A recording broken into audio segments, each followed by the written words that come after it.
여러분들이 생각할 때에 사람과 동물의 차이가 무엇이라고 생각하시나요? 분명히 사람과 동물은 같은 듯 하면서도 다른 부분들이 많이 있는데 어떠한 차이점이 있다고 생각하십니까? 먼저 보면은 동물은 우리처럼 언어를 사용하지 않죠. 각각의 의사소통의 방법은 있지만 우리처럼 고유의 언어를 통해서 대화를 하지는 않습니다. 또한 사람은 문화라는 이 생활을 하지 않습니까? 그룹을 모여서 하나의 문화를 만들고 또 그러한 모임과 그런 생활들을 합니다. 또 이 사람은 개인의 재산을 소유하고 있습니다. 하지만 동물은 그렇지가 않죠. 개인의 재산이라는 것이 없이 살아가죠. 이렇게 다양하게 많은 동물과 사람들의 차이점이 있습니다. 그런데 가장 큰 차이점은 동물들은 오늘을 살아가지만 이 사람들은 오늘 살아가면서도 이 생각은 10년, 20년 뒤를 바라보며 살아간다고 하는 것이죠. 아직 내가 보지도 못했고 내가 살아가지도 못했지만 10년 뒤에는 이럴 것이다, 20년 뒤에는 이럴 것이다 하면서 오늘보다 더 나은 내일을 바라보고 또 현실을 살아가면서도 현실을 초월한 그러한 삶을 살아가게 됩니다. 그러다 보니까 사람들의 상상이 곧 현실이 되어지기도 하고 그렇게 과학도 발전하고 또 여러 가지 사람의 생활과 철학과 종교 등이 발생하기도 하고 만들어지기도 하였습니다. 이 현실 너머를 살아간다는 것, 현실이 아닌 다른 곳을 바라보고 살아간다고 하는 것은 사람들이 진리를 찾고 있다고 볼 수 있습니다. 진리라고 하는 것은 한마디로 무엇이라고 말할 수는 없지만 사람들은 여전히 진리를 찾고 있습니다. 그래서 사람들이 과학이라던가 철학이라던가 종교 등에 자신들이 활동하고 그곳에서 함께하면서 그 무언가를 찾고 있다는 것이죠. 사람들이 말하는 진리라고 하는 것은 세 가지를 충족해야 됩니다. 첫 번째는 절대적입니다. 진리는 조건이라던가 제약에 이 영향을 받지 않는 것이죠. 신을 예를 들어볼까요? 만약에 신이 있습니다. 신이 이 낮에는 신으로서 활동하는데 저녁만 되면은 이 힘을 쓰지 못한다고 한다면 그게 신이라고 할 수 있겠습니까? 이 조건과 제약에 이 신도 갇혀 있다면 그것은 신으로서 또 우리가 찾는 진리로서 그 역할을 한다고 할 수 없을 겁니다. 두 번째로 이 진리라고 하는 것은 보편적이어야 됩니다.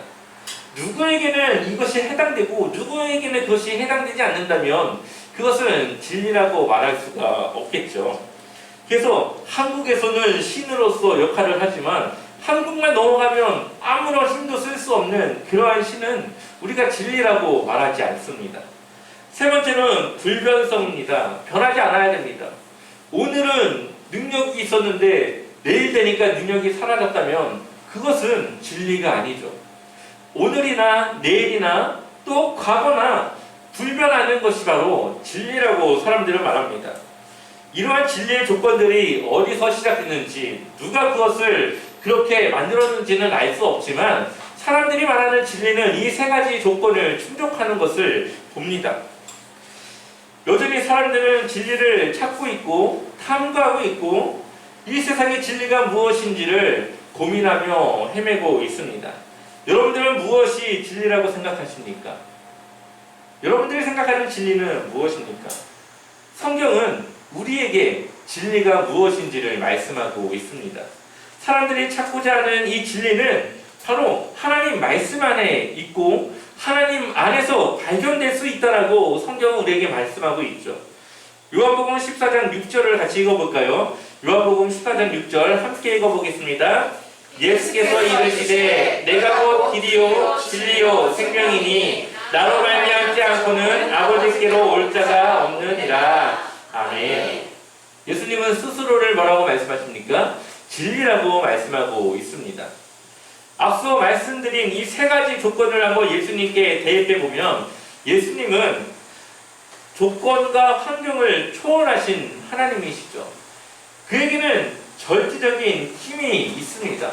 왜 그러냐면은 이 세상을 창조하신 분이 바로 하나님이시고 예수님도 그 창조 가운데 함께 하셨기 때문에 이 세상의 환경과 조건에 영향을 받지 않고 오히려 영향을 주시는 절대적인 분이십니다.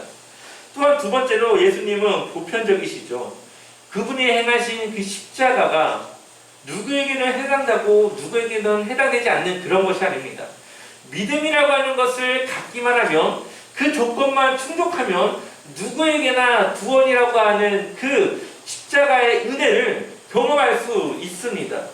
누구나 하나님의 자녀가 될 수 있는 그러한 일들을 행하셨습니다. 또한 예수님은 불변하시죠. 구약이라던가 신약 그리고 지금 우리가 믿는 예수님은 다 동일합니다. 구약을 살았다고 해서 예수님을 믿지 않은 것이 아니죠. 예수님의 모형이고 그림자였던 그 제사를 통하여서 그들은 예수님을 믿었고 그 믿음을 통해서 하나님은 그들을 구원하는 것이죠. 비록 예수님이 오지 않았기 때문에 예수님이 직접적으로 믿은 건 아니지만 하나님이 주신 방법을 통해서 그들은 동일한 믿음으로 그들도 살아갔습니다. 불변하시죠. 이것이 바로 예수님이 진리인 증거라고 우리가 볼 수 있습니다. 예수님은 진리이십니다. 하나님의 말씀이 육신이 되어 이 땅에 오신 예수님, 하나님의 말씀이 진리이지만 그 말씀 자체이신 예수님도 진리라고 볼 수가 있습니다. 우리가 예수님을 만나면 우리의 인생은 달라지게 됩니다. 요한복음 8장 32절을 보면 진리를 알지니 진리가 너희를 어떻게 한다고요? 자유롭게 하리라. 그럼 우리가 자유롭지 않다는 걸까요? 여기서 말하는 자유롭다라고 하는 것은 우리가 죄로부터 얻는 그 속박과 억압 가운데 이제는 해결될 수 있고 해방될 수 있다는 것을 말하고 있습니다. 우리의 고통과 고난과 우리의 아픔들은 모두 죄의 결과입니다. 그런데 그 죄가 이제는 없어지니 우리의 인생에 하나님의 기쁨과 평안과 기쁨 속에서 살아갈 수 있게 된다는 것이죠. 물론 육체라고 하는 한계를 가졌기 때문에 아플 수 있고 슬플 수 있습니다. 하지만 이제는 그것을 벗어나는 그날이 되면 우리는 이제는 하나님과 함께 그 죄의 고통이 아니라 하나님과 함께하는 그 기쁨 가운데 우리의 삶이 자유롭게 살아간다는 것을 의미하고 있는 것이죠. 바로 예수님이 진리이시고 그 예수님의 그 진리를 통하여서 우리는 자유롭게 될 수 있는 것이죠. 이것은 진리를 가진 이들에게 주어지는 하나님의 은혜이고 축복입니다. 더 나은 세상에 대한 소망과 믿음을 가지고 우리가 살아갈 수 있게 하는 것이죠. 하나님은 이 일을 이스라엘에게 맡겼습니다.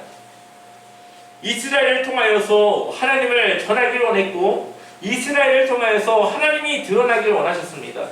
그래서 하나님은 그 많고 많은 나라들 중에서도 작고 작은 아주 연약한 나라 이스라엘을 택하셨습니다. 그래서 이스라엘이 어려울 때마다 그들을 도우셨고 작지만 어떤 나라도 그 이스라엘을 함부로 할 수 없는 그런 나라로 만드셨습니다. 그런데 이스라엘은 어떻게 했습니까? 하나님을 증거한 것이 아니라 자기들만 하나님의 백성이 되려고 그랬죠. 하나님의 계획과는 다른 삶을 살아가게 되었습니다. 그래서 결국 하나님은 누구를 보내십니까? 예수님을 보내신 것입니다. 하나님이신 예수님께서 이 땅 가운데 오셔서 예수님이 하나님의 그 말씀을 증거했고 하나님은 어떠한 분이신지를 예수님 자신을 통해서 드러내셨습니다. 그리고 하나님과 인간 사이에 모든 막힌담을 허시고 하나님의 은혜 아래서 그리스도인들이 하나님의 자녀가 될 수 있는 그러한 특권을 주셨습니다. 오늘 우리가 읽었던 이 시편 87편은 바로 그러한 예수님의 그 복음 사역을 이미 하나님께서 시편 87편을 통해서 말씀하시는 그런 말씀입니다. 시편 87편의 말씀은 분열왕국 시대를 배경으로 합니다. 분열왕국 시대에 남유다가 바벨론에게 어떻게 됩니까? 포로로 잡혀가게 되어지죠. 그들이 하나님의 백성으로서 거룩하게 살아가야 되는데 그 거룩함을 잃어버리고 죄악된 모습으로 살아가게 됩니다. 하나님의 성전은 타락했고 종교 지도자들은 하나님을 잃어버렸습니다. 결국 성전의 타락과 종교 지도자들의 타락은 이스라엘의 죄악으로 번지게 되었고 그들은 바벨론의 포로로 잡혀가게 됩니다. 그리고 그들이 다시 70년의 기간이 끝나고 나서 돌아오게 되는데 그들이 무엇을 합니까? 성전을 다시 짓게 되어지죠.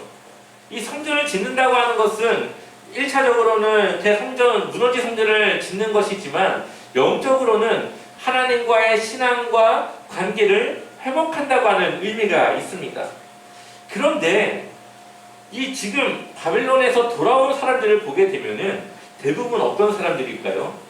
아주 어린 시절에 바벨론에 갔다가 그곳에서 평생을 자라다가 돌아온 사람들, 혹은 바벨론에서 태어나서 바벨론에서 자라가지고 바벨론의 그 생활 양식에 익숙해져 있는, 자신들의 피는 이스라엘의 사람이지만 생활과 모든 것은 바벨론화되어 있는 그런 사람들이었을 겁니다.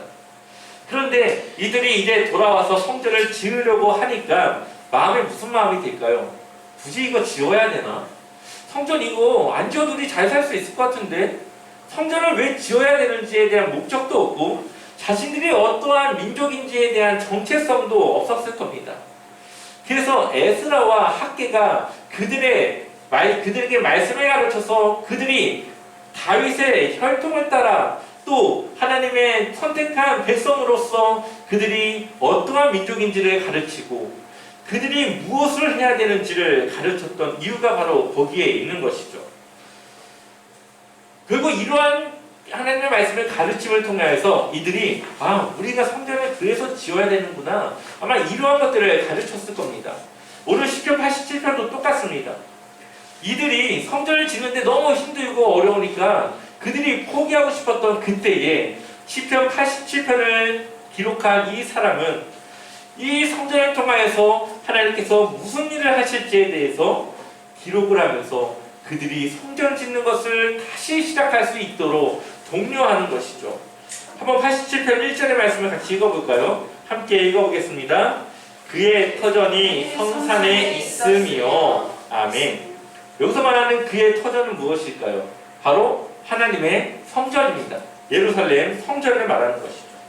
근데 그 성전이 어디에 있다고요? 성산에요. 거룩한 산, 구별된 산에 있다라고 말하고 있습니다. 예루살렘이 지어진 그것이 거룩한 성산인 이유는 그곳은 아브라함이 이 이삭을 바칠 때 모리아산이 바로 그쪽 지역에 있었고요. 또 다윗이 여부수족으로부터 빼앗았던 그곳에 다윗성을 짓게 되는데 그곳이 바로 이 예루살렘이 있던 그곳에 지어지게 되고요. 또 다윗이 그 성을 지어서 바벨론에게 블레셋에게 빼앗겼던 그 언약궤를 다시 찾아오게 되는데 그 언약궤를 다윗 성에 안치해 놓습니다.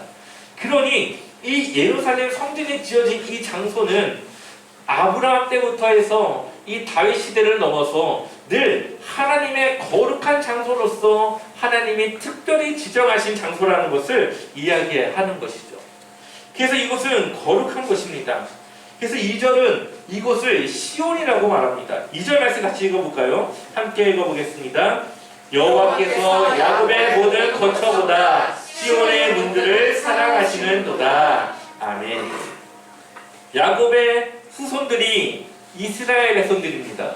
이스라엘 백성들이 가나안 땅 이곳저곳에 흩어져서 살아가고 있는데 하나님은 이 가나안 땅의 많은 지역들 중에서도 어디를 사랑했다고요? 시온의 문들을, 시온을 사랑했다라고 말씀하고 있습니다. 하나님의 성전이 세워진 이 시온을 사랑했다라고 말씀하고 있죠. 여기서 시온이라고 하는 말은 처음에는 예루살렘 성전을 올라가는 언덕 중 하나가 바로 이 시온이라고 하는 이름을 가지고 있었습니다. 근데 그 시온이라고 하는 이름이 나중에는 예루살렘 성전을 일컫는 말이 되고 그 이후에는 예루살렘 전체를 일컫는 말로도 쓰이게 됩니다. 또 더 넓게는 이스라엘 전체를 시온이라고 말하기도 하고, 영적으로는 하나님의 나라, 하나님이 계신 그 천국을 시온이라고 말하기도 합니다.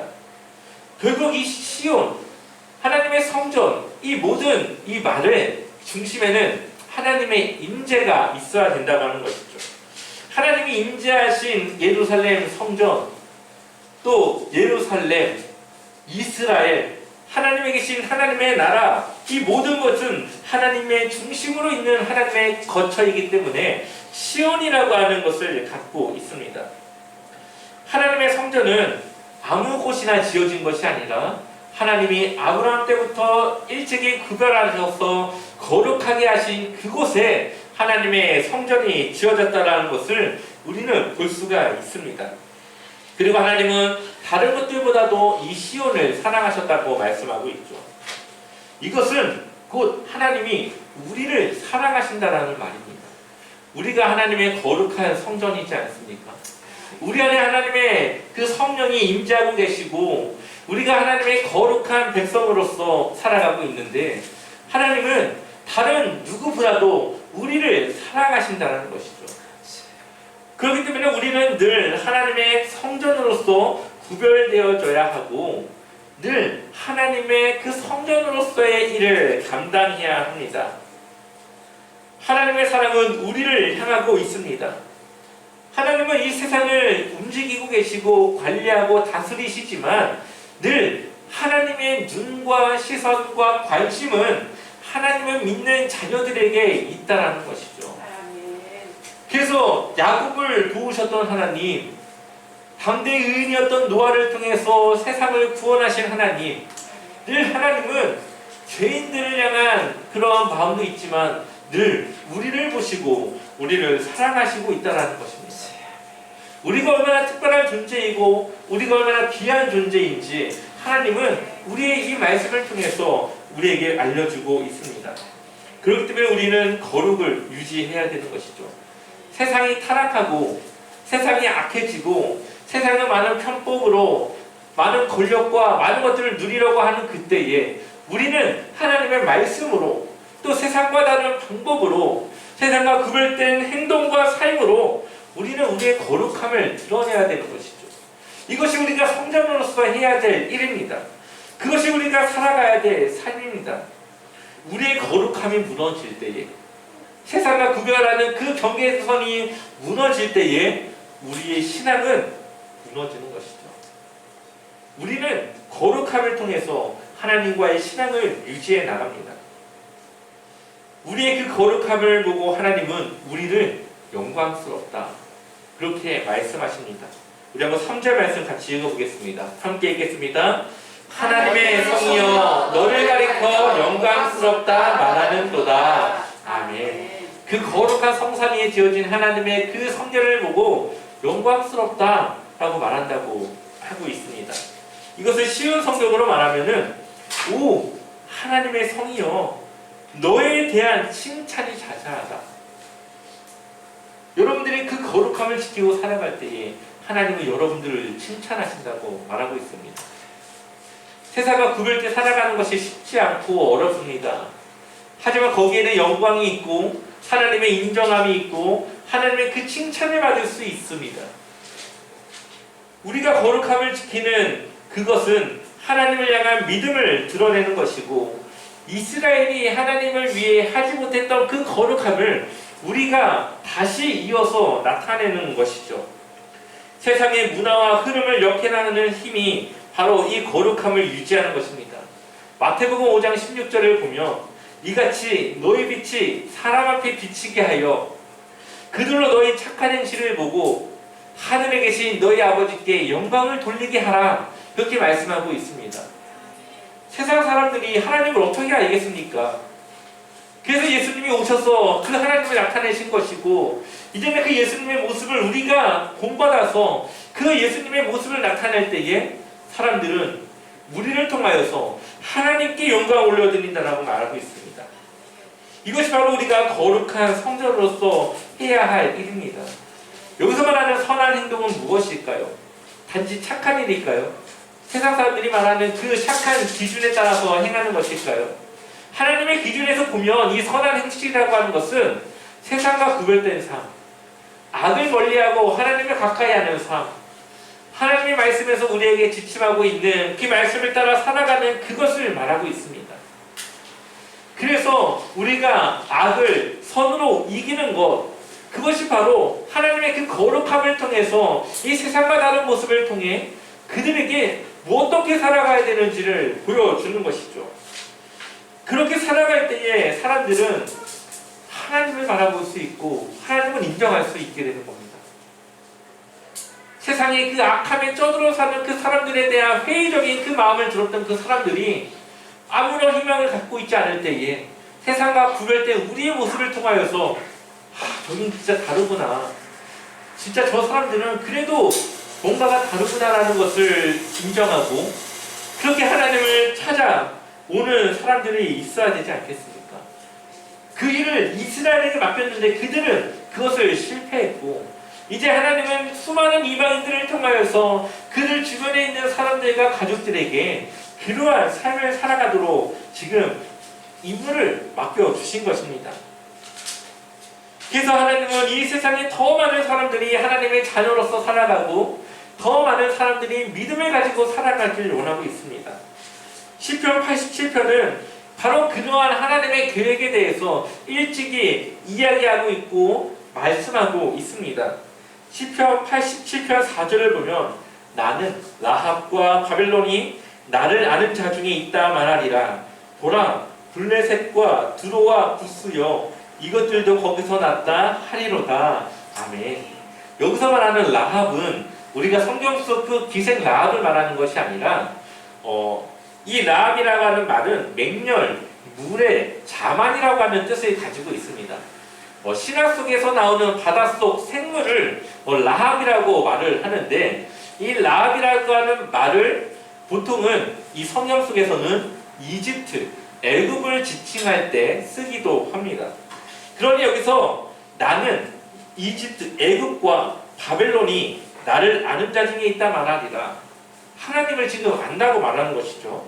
보라, 블레셋과 두로와 구스여 이것들도 거기서 났다 하리로다. 거기는 무엇입니까? 시온, 하나님의 그 성전, 그들도 하나님의 성전으로부터 났다라고 말하고 있습니다. 이것이 무슨 말이죠? 이들은 하나님과 전혀 거리가 먼 그런 이방 민족입니다.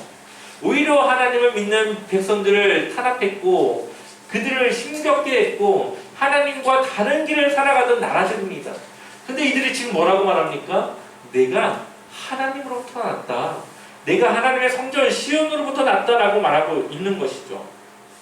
뿐만 아니라 5절을 보면 이 사람도 저 사람도 모두 시온에서 났다라고 말한다고 말하고 있습니다.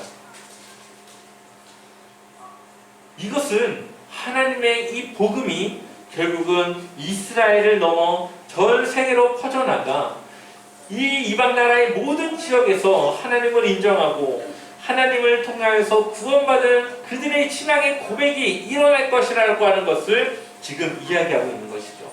아직 이때는 바벨론의 포로로 잡혀갔다가 돌아온 시기였기 때문에 하나님의 이 계획을 알 수 없을 때이지만, 하나님은 이 시편 87편을 기록한 이 사람을 통해서 하나님의 복음이 전 세계에 퍼질 것이고 전 세계의 많은 사람들이 하나님의 자녀가 되고 하나님의 시온의 백성이 된 것을 이미 이야기하고 있었다라는 것이죠.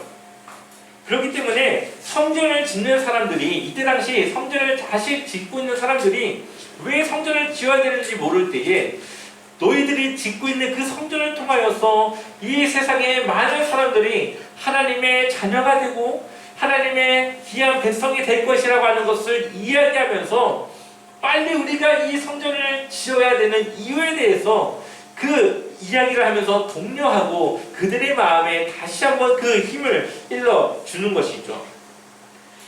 하나님을 위한, 그리고 하나님을 믿게 될 사람들을 그들이 생각하며 다시 성전을 지었을 것이고, 하나님은 그들이 지어진 그 성전을 통하여서 거기서 시작된 그 복음이 결국은 이방 지역까지도 전해지게 되는 것입니다. 또한 시편의 기자는 시온을 본향으로 하는 이들의 그 이름을 하나님이 기록한다고 말하고 있습니다. 한번 시편 87편 6절을 읽어볼까요? 함께 읽어보겠습니다. 여호와께서 민족들을 등록하실 때에는 그 수를 세시며 이 사람이 거기서 났다 하시니로다. 아멘. 성경책의 생명책은, 이 성경에 보면 이 생명책은 구원받은 성도들의 이름을 적는 책입니다. 이곳에 기록되어진 사람은 절대 그 이름이 지워지지 않는다라고 말하고 있습니다. 하나님의 입장에서 보면 이 세상을 창조하셨고 시간을 초월하시고 우리는 과거와 현재와 미래를 살지만 그것을 초월하신 그 하나님께서는 이 세상의 처음과 끝을 아시고 태어난 사람들의 모든 삶을 아시기 때문에 하나님은 아마 누가 구원을 받고 누가 구원을 받지 못할지를 다 알고 계실 겁니다. 물론 우리는 모르죠. 근데 하나님은 모든 역사를 다 아시기 때문에 아마 다 알고 있을 겁니다.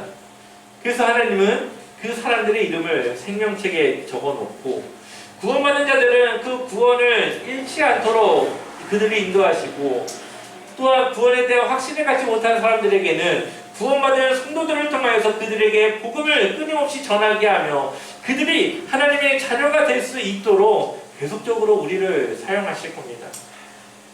그래서 우리가 하나님을 믿는 그 믿음을 가짐으로 하나님을 찬양하며 예배하며 살아가고, 그렇게 하나님을 위해 살아가지만 또 우리가 복음을 전해야 되는 이유가 바로 하나님의 계획에 동참하는 그 이유가 있는 것이죠. 그래서 하나님의 생명책에 기록된 우리는 하나님의 자녀로서 평생을 이제 하나님의 자녀로 살아갈 수 있는 그 특권을 누리게 되는 겁니다. 이것은 하나님의 은혜이고 하나님의 인도하심을 통해 일어납니다. 그러니 우리의 믿음과 신앙생활에는 항상 하나님을 향한 감사와 찬양이 있어야 되는 것이죠. 시편 87편 7절 보면은 노래하는 자와 뛰어노는 자들이 말하기를 나의 모든 근원이 내게 있다 하리로다. 아멘. 하나님을 믿는 성도들이 음악을 연주하며 노래하는 이유가 바로 하나님의 자녀가 되었고 하나님의 구원받은 성도가 되었기 때문이라고 말하고 있습니다. 우리의 인생의 진정한 진리를 찾고 구원받는 것보다 더 큰 일은 없습니다. 아무리 좋은 삶을 살아간다고 하더라도 구원받지 못한다면, 예수님을 우리의 삶 속에 발견하지 못한다면 그것은 아무런 쓸모가 없는 것들입니다. 우리가 이 자리에 함께 모일 수 있는 이유가 무엇입니까? 바로 예수님 때문이죠. 우리가 서로 다르지만 한 가지 목적을 두고 함께 일할 수 있는 이유가 무엇입니까? 바로 예수님 때문이죠. 우리가 서로 가진 것을 나누고 서로 자신들의 그 재능을 가지고 서로 돕고 서로 돌아보며 서로 사랑할 수 있는 이유는 바로 예수님의 그 사랑을 우리가 경험했기 때문입니다. 바로 이러한 삶을 우리는 하나님 안에서 누릴 수 있는 것이고, 하나님의 그 생명책에 기록된 우리는 이러한 삶에 대해서 그 누구도 빼앗을 수 없고 그것을 누구도 앗아갈 수 없다라고 말하고 있습니다. 이제 우리의 삶은 우리의 것이 아니라 하나님의 것입니다. 왜냐하면 우리의 고향이 하나님의 나라이고 우리 통치하고 이끄시는 분이 바로 하나님이시기 때문이죠. 많은 사람들이 여전히 진리를 찾고 있습니다.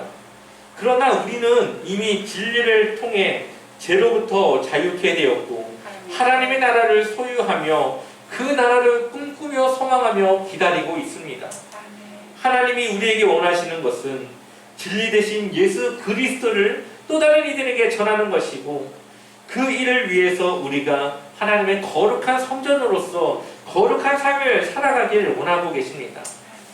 1절에 하나님의 성전이 거룩한 산의 터를 잡고 있듯이 우리의 삶이 하나님의 그 거룩함의 터를 잡고 살아갈 때에 우리는 하나님의 교회로서 성전으로서 우리의 일을 다 할 수 있는 것이죠.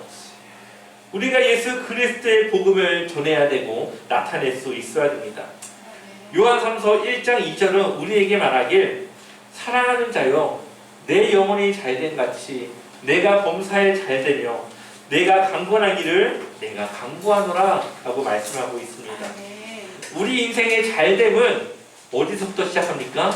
우리의 영혼에서부터 시작합니다. 우리의 영혼이 잘 된다는 것은 바로 예수 그리스도 안에서 새로운 피조물로서 변화되어야 된다는 것을 말씀하고 있죠. 우리가 하나님의 자녀가 되어 우리의 영혼이 새롭게 되어지면 우리의 삶의 모든 범사가 잘 될 뿐만 아니라 우리의 삶이 강건하여 진다라고 말하고 있습니다. 우리의 정신과 우리의 마음과 우리의 육체가 하나님이 주신 그 건강으로 살아갈 수 있다는 것이죠. 우리의 마음에 병이 있고 문제가 있다면 다른 모든 것들이 다 잘 된다 하더라도 그 삶은 불행할 것입니다. 그런데 하나님이 주신 그 은혜로 우리가 하나님 안에서 그 우리의 마음과 그 정신이 우리의 육체가 건강하게 진다면 우리는 어떤 상황도 이겨낼 수 있는 힘이 우리에게 있을 겁니다. 성경은 우리가 하나님 나라의 시민권자들이라고 말하고 있습니다. 우리는 세상에 있지만 세상에 속하지 않은 하나님 나라의 자녀들입니다. 우리는 구별되어졌고 거룩한 하나님의 백성입니다. 그래서 우리는 달라야 되죠. 이미 진리를 알고 있고 그것을 아는 사람들로서 우리는 살아가야 합니다. 예수님은 그 일을 착한 행실, 즉 선한 삶으로 그것을 나타낼 수 있고 하나님께 영광 올려드릴 수 있다라고 말하고 있습니다. 여러분들의 삶을 통해 예수 그리스도를 증거하며 여러분들의 삶 속에 하나님을 통한 기쁨과 감사가 넘치시기를 주님의 이름으로 간절히 축원합니다. 우리 이 시간